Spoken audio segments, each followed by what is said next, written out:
Hi, and welcome to this episode featuring Cheryl Czach. Cheryl had a really comfortable executive coaching career until the pandemic hit and everything changed, and she needed to pivot her business very quickly and start taking on individual clients. You'll hear how she went from getting all of her business through word of mouth referrals to learning how to do marketing and all the pitfalls she experienced along the way. She'll also talk about the 3 things she learned that has really sent engagement soaring on her social media channels. Enjoy the show. My business is just me, so I need a marketing plan that I actually have time to do. I never studied marketing, but I know I have to do it. Sometimes I just need help knowing where to begin.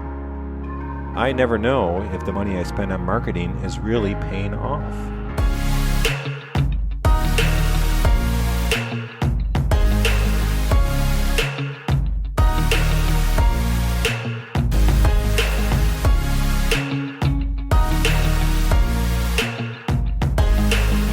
Welcome to Jottful's Marketing Made Easy. I'm Dawn Verbrugge, Jottful's CEO, 2-time entrepreneur, former business school professor, and the one with the marketing experience. And I'm Natalie Bruno, Dawn's partner in crime, certified people person, and the one who speaks with small business owners every day about their website and marketing challenges. We're here to have practical and fun conversations with people who know a thing or 2 or 3 about how to get more customers for your business.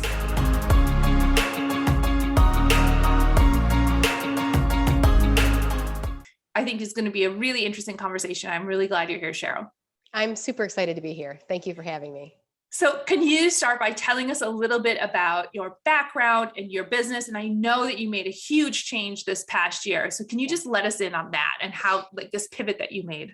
Yeah, absolutely. It's been an interesting several years of changes, actually. So prior to what I'm doing now, I have about 20 years of corporate experience, primarily in automotive. I'm here in the Detroit area, so primarily automotive.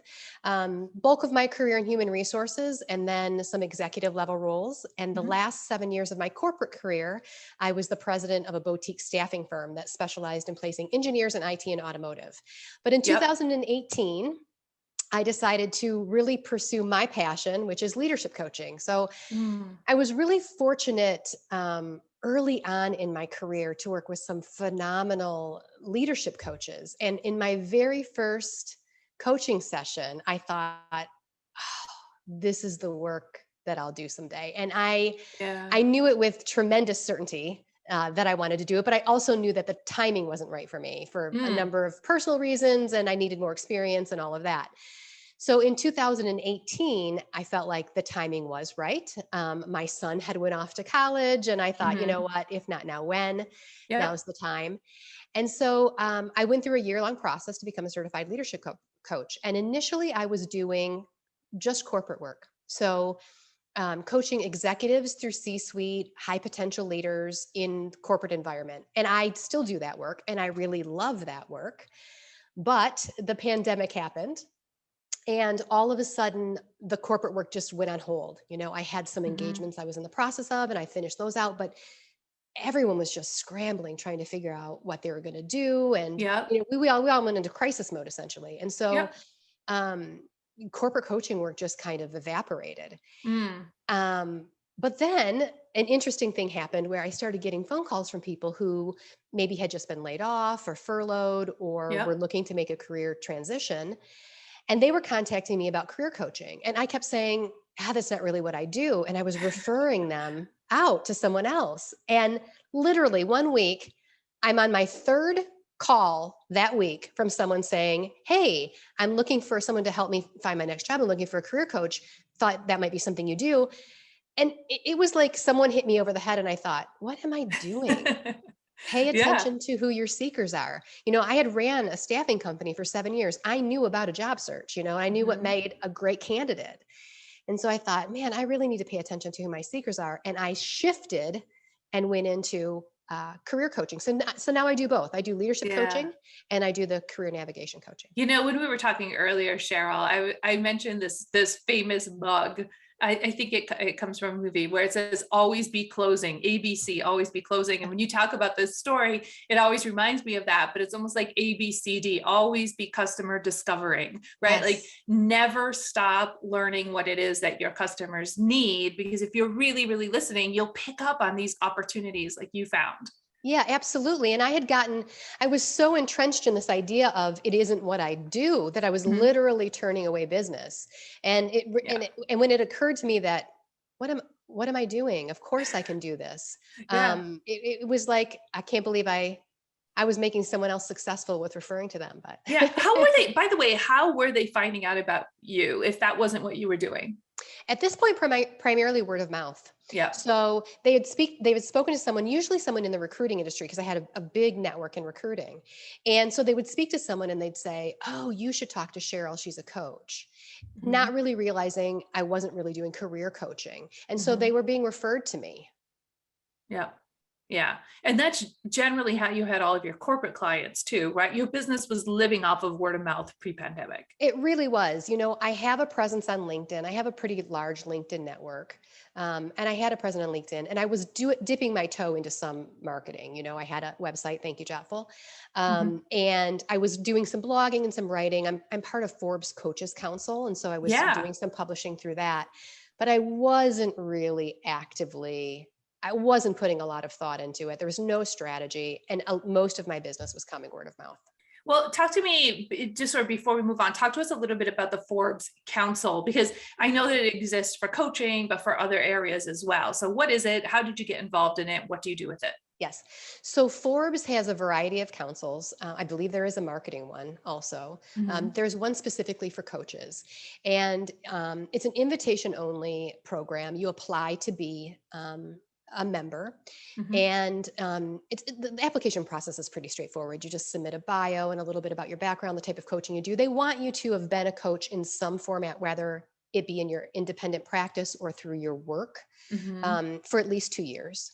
Mhm. Um, and what it gives you the opportunity to participate in their expert panels. So Mhm. they put out questions to coaches, and you can write a response. Anyone who's interested could write a response, and then they select maybe 10 to 13, 15 of those responses to create an article, an expert panel article. Uh-huh. And it also gives you the opportunity to publish 12 articles annually and to work with their editorial team. Yeah. There That's is a lot. I mean, that's once a month if you're it's a doing the lot. math on that. Yes, Yeah. exactly. Um, full All disclosure. with backlinks to your website, right? Yes. Yep. Exactly. Mhm. I link it to my website, Yep. and they promote it on all of their social media, and it's on the Forbes website, of course. And Yep. full disclosure, you pay to be a member of it, so there's a fee Yep. to be a member of Yep. it. But it opens up a coaching network for you, which opens up opportunities for speaking and collaboration. Mhm. Um, and you can work with their editorial team, which I thought was so valuable. So when I submit an article for content or for publishing, their editorial team reviews it and gives me feedback, which I find incredible. It just improves my writing. So that alone was worth it. Yep. Yep. Plus the credibility of being associated with Yes, Forbes, absolutely. the backlink to your website, so people are finding you through it. Yeah. Yeah, yeah. I have Fantastic. found it to be very valuable. I think I joined in 2019 or 2020. I can't remember when it was that I first linked in with Mhm. there, and I've really enjoyed it. I highly recommend it. Okay, so prior to the pandemic, your business was almost exclusively word of mouth. You had some presence, especially on LinkedIn. You had this Forbes council working for you, which is a publicity play. Yeah. And then all of a sudden, you decided to focus more on career coaching. Mhm. And now you need to find a way to get business, not just through word of mouth referrals. What did you try, Cheryl? What did it look like? What worked for you? Okay, so I stumbled a lot in the we beginning. all we all do. I really stumbled a lot because when you're doing corporate coaching, your Mhm. clients essentially are HR people or L&D departments, right? And I Right. have a huge network in that area. And so primarily word of mouth, but I don't have to drill down into what my niche client is. My clients are leaders, right? I want to coach Mhm. corporate leaders. All of a sudden now I'm trying to convince people, individuals, to spend their hard earned money with me, to trust Yeah. me, to think, to believe. And by that I the can way, at a deliver. time when they might be in between jobs, Yes, right? exactly. When Yep. they don't have a lot of disposable income. And Yep. it was a completely different ballgame. And so it took me a while to find my feet, and I was stumbling along. And the difference maker for me was that I enlisted a professional to help me. I hired essentially a marketing and brand coach. Yeah. Initially, I hired her to help me get on more podcasting because I was seeing podcasting as a way to reach potential clients. But she took me through an entire program where I really looked at who my clients were, what was my messaging, how was I showing up. It was really comprehensive, and it was the game changer for me. Wow. I love that as a coach, you recognize the value of having a coach in this area of your business and you just went for it. Yes. I mean, most coaches have coaches. And like any good coach, she really pushed me to get out of my comfort zone. And it's what I needed.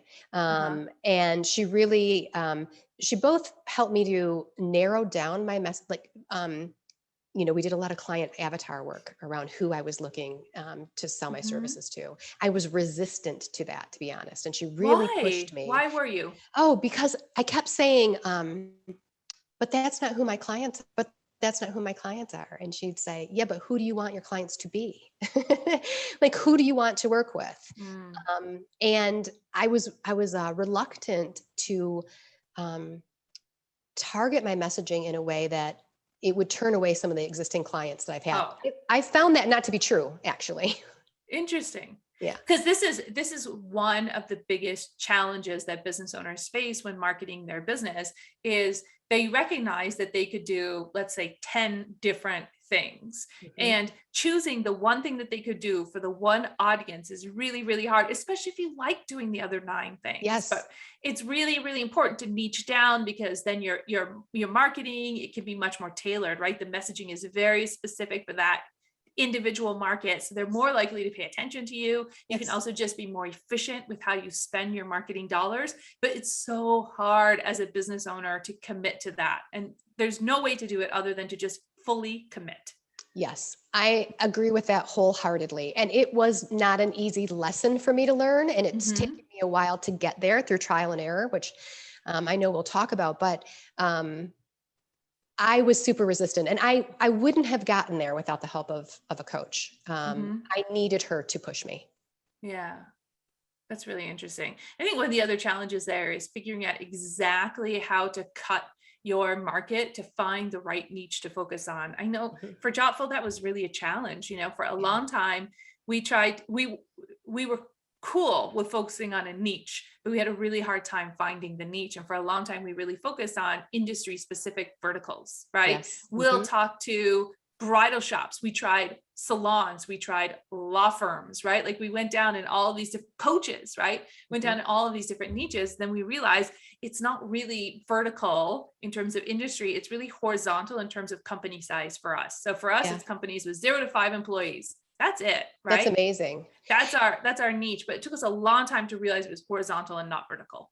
And what's been interesting for me is because what I do is a little bit different. Because I'm a coach, I'm not selling like a website development, for example. My work with her was a lot around who do you want? Who do you love? Who's your ideal client? Who do you get excited and charged up? It doesn't mean you won't take the other clients. You will, but who ignites a spark in you? And one of the other things that just occurred to me as you were talking was, when I spent my time in corporate, I felt like a lot of my corporate career was about fitting in. I felt like it was about kind of shoehorning myself into the corporate culture. And I worked for some amazing organizations where I really could be myself to some degree.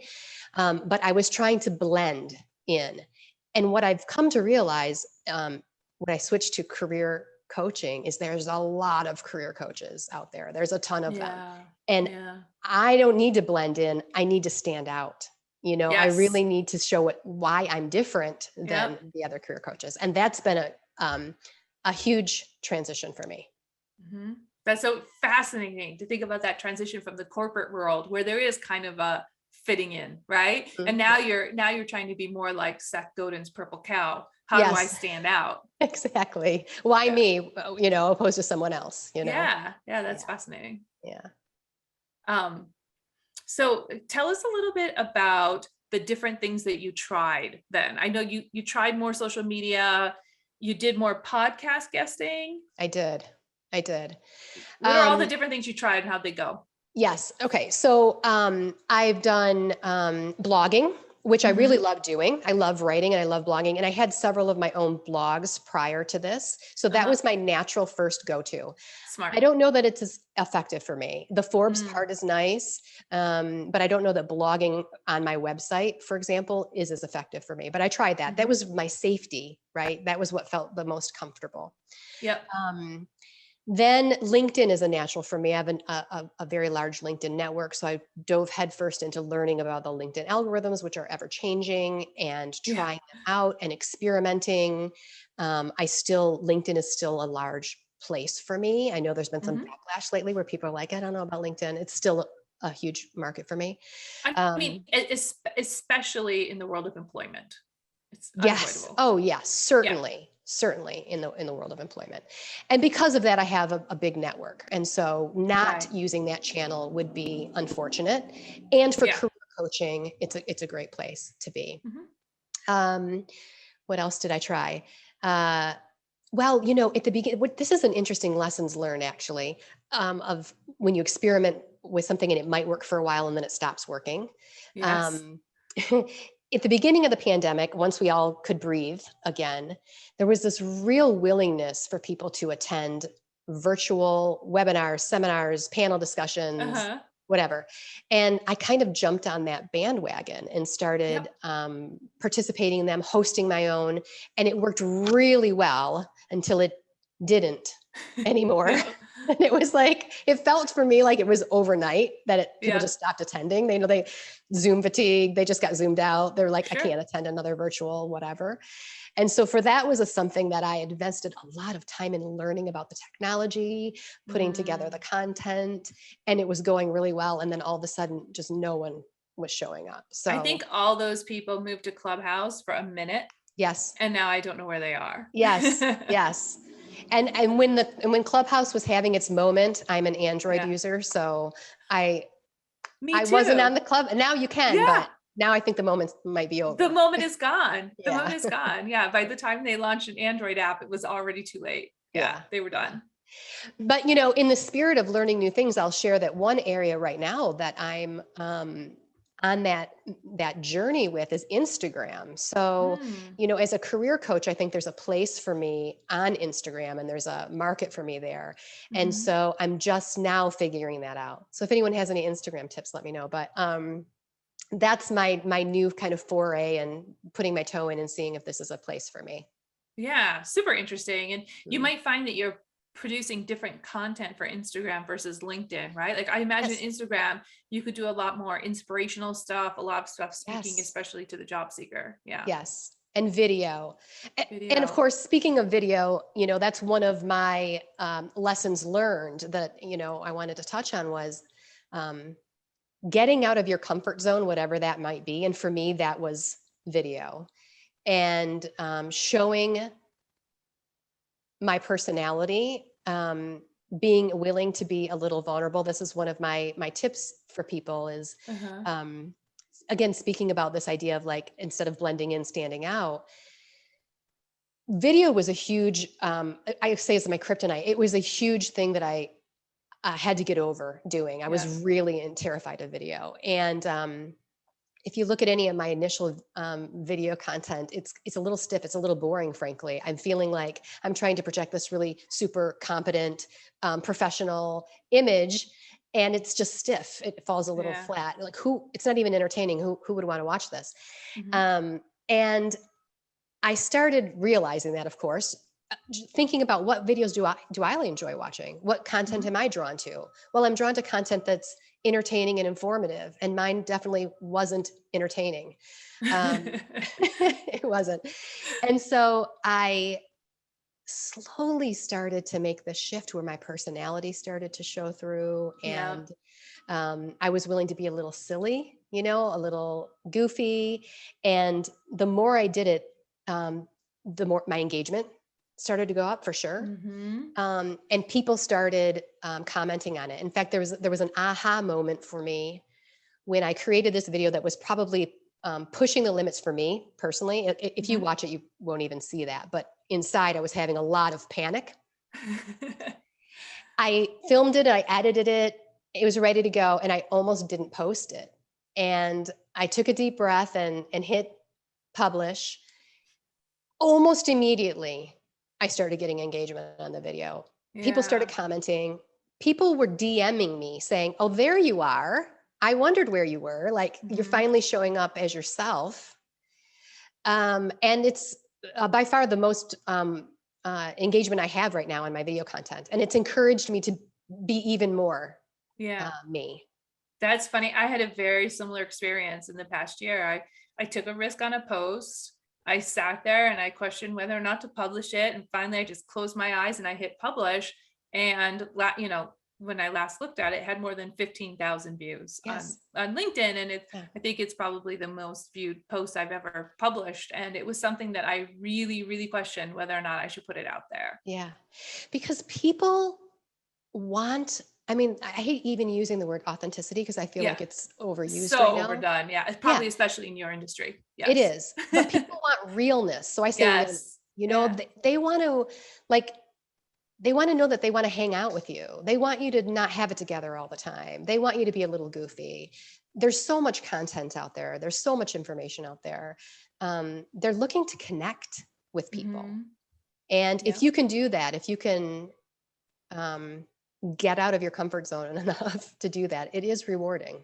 Yeah. Well, I promised people on this show that you would talk about the 3 things that you did to just improve your social media engagement. And the 3 things which you just touched on are speaking to a very, very specific persona. So choosing one person, a muse, whatever it is, and that's who you're writing all of your content for or filming all of your content for.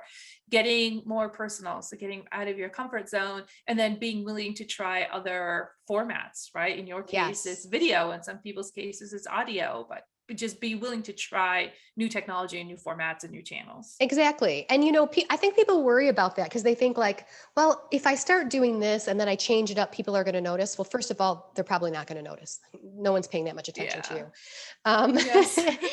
And secondly, it's okay. We all do this, right? We course correct. We try things. It doesn't work. And we course correct, and that's natural. You have to do that to figure out where your people are and how you reach them. Yeah. And nobody gets it right straight out of the gate. And if there's somebody whose podcast you admire, for example, go back and listen to episodes 1 through 10. Yes. They're going to sound nothing like episode 50 because they've course corrected over time. Yeah. And as we've said on this call alone, people's interests change and how they want to get. So Clubhouse was a thing for a while. And there was a willingness at one point to attend virtual lunch and learns. Yep. And people change their minds. And so you have to be able to change and evolve along with that. Yeah, exactly. So it's really interesting because, and we're thinking about it a lot now at Jottful, actually, this concept of putting all your eggs in one marketing basket versus having sort of multiple channels and multiple ways to reach your audience. The advantage of focusing on one is that you can be really focused. You can really build a big audience there. You can go all in on that one. And there's just focus is, one of the biggest challenges for business owners. Is one of the most important things for business owners is to remain focused. Yeah. But on the other hand, with marketing, channels become less effective over time. Yes. The audience moves from one channel to another. Imagine if you were on MySpace, right? Imagine if you had built this huge audience on MySpace. Right. And then it moved. And this happens all the time. And so you have to be thinking not only about focusing on what you're focusing on, but what your next play is, what your next move Absolutely. Is. And so for me, that's Instagram, even though that's not new. But I have to tell you, I've got TikTok in the back of my mind. Fascinating. You really have overcome video fear. I know. TikTok is the thing you're thinking about next. Right? Can I do TikTok? Would that be fun? I think it would be fun to do it. I think again, leadership coaching, that's not going to be my place. LinkedIn for leadership coaching is going to be my place. But when I talk about private clients who are doing career navigation, things like Instagram and TikTok, I think is going to be where they're at. Yeah. All right. So tell us a little bit about your process. Yeah. Does anybody help you with this? I mean, just producing a dozen articles a month for Forbes is a lot, especially since it's going through an editing process. Are you doing this all yourself? Who's helping you? When are you doing it? What does your process look like? Okay.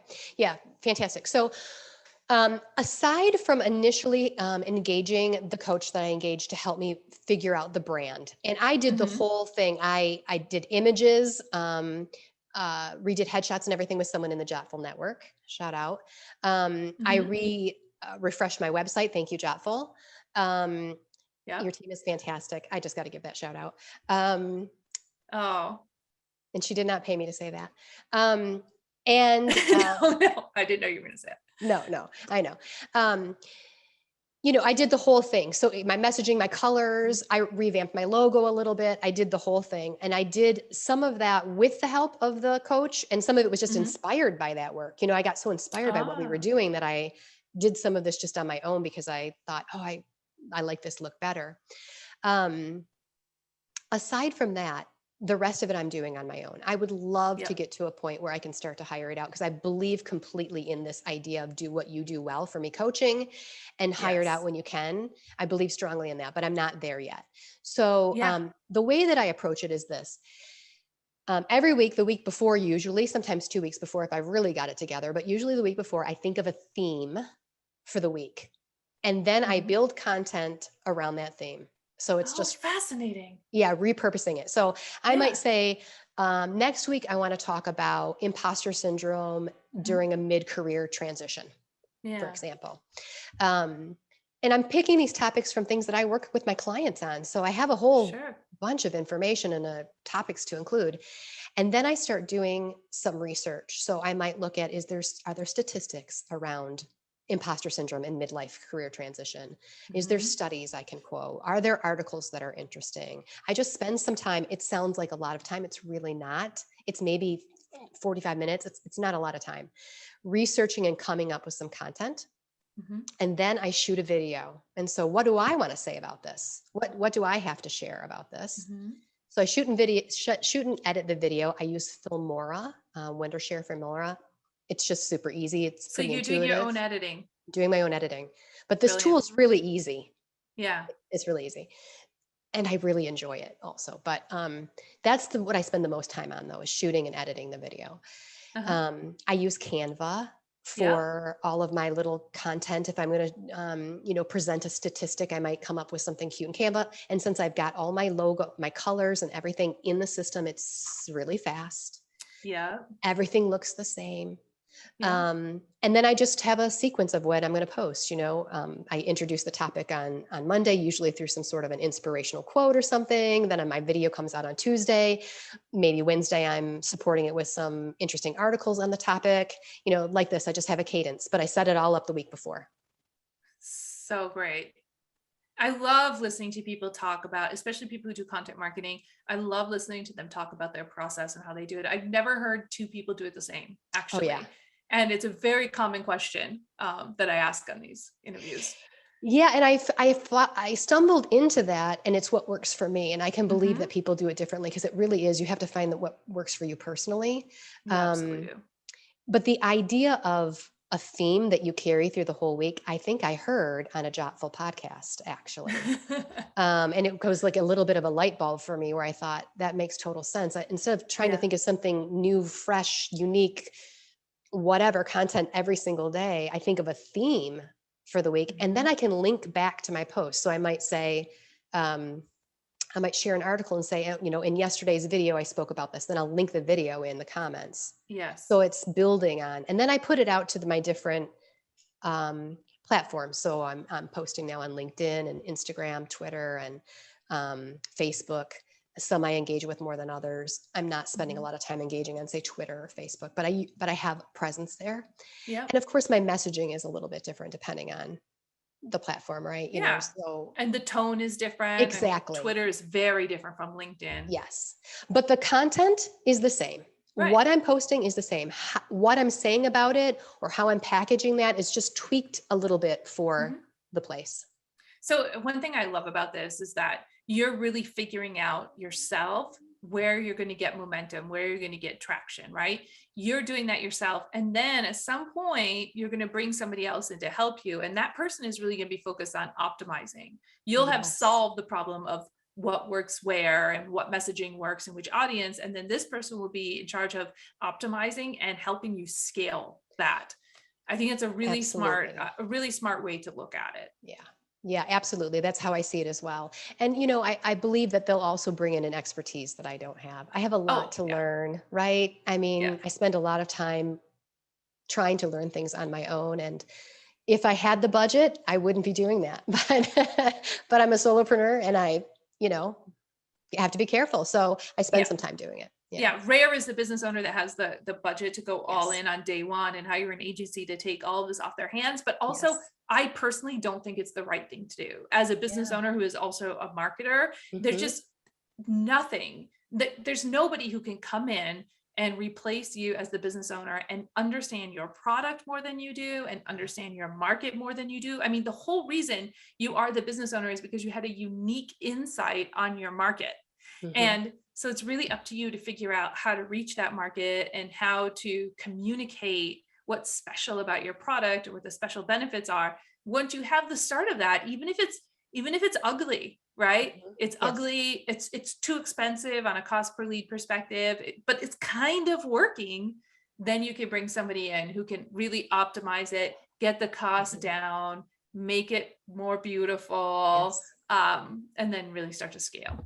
Yeah, I agree with you completely. And I also think that doing it on my own allowed me to find my voice in it in a way that I don't know I could have if someone just said, be a little more silly or show your personality more.